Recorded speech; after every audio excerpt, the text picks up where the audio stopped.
माँओं को पता चलता है कि बच्चे में क्या तब्दीली आ रही है, बच्चा किस तरफ जा रहा है, क्या वो उसमें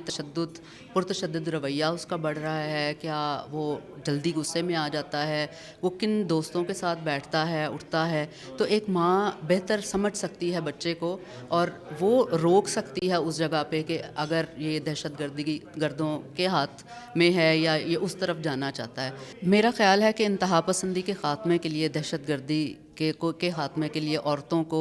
बहुत ज़्यादा रोल देने की ज़रूरत है और उनका रोल जो अदा कर रही हैं उसको हाईलाइट करने की भी ज़रूरत है,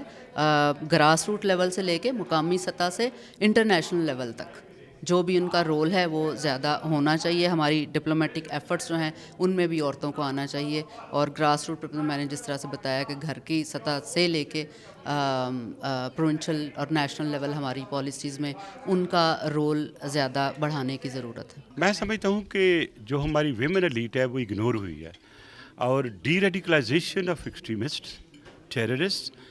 हम समझते हैं, ख़ासतौर पर मैं समझता हूँ उसमें जो विमेन एलीट का बहुत सा रोल है।